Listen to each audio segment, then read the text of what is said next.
Okay guys, today we're going to work on some elimination. We did that yesterday, and this is a method used all the time if you cannot get a variable by itself and do substitution. I actually prefer this method over any other method. So when we're doing some solving systems, which is two equations and two variables, and we're using elimination with the x's to line up, the y's to line up, the equal sign, and the constants. And when we do this, sometimes we're not going to have the same number in front of the x's or the y's. So what was new yesterday and today was going to be that you're going to multiply one or both of your equations by a constant to create that. Okay? So if we look at this problem, we want to, hold on, I gotta get my pen.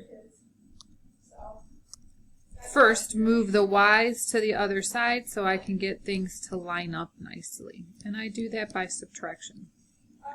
So this equation is 6x minus 4y equals 12.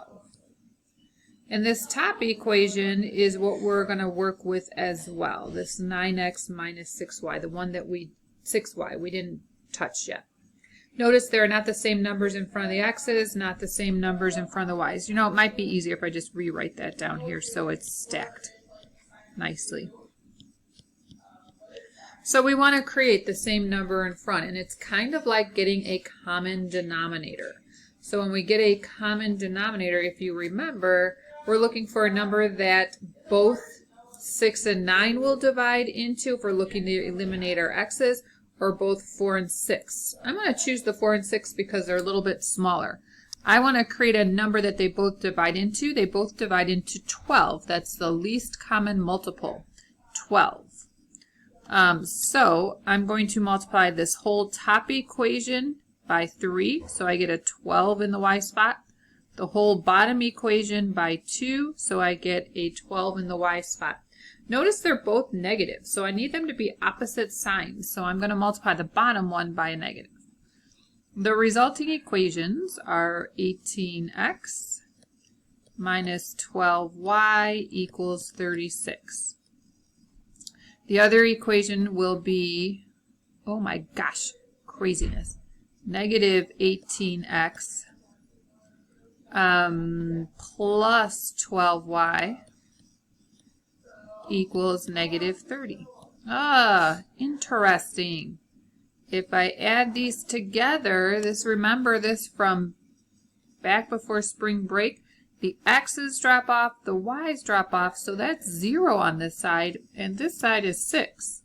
That's not true. 0 does not equal 6. That's false. And when all the variables drop off and you're left with a false statement, we're going to say that's no solution. Intriguing. And why it is no solution is both of these graphs would be parallel lines. If I actually graphed them, they would look like this. They'll never cross, and they'll have no solution in common. There are infinite common solutions on this line, infinite solutions on this line, infinite solutions on this line, but there's not one that they both share. Ooh, love it, love it. Okay, there's the first problem.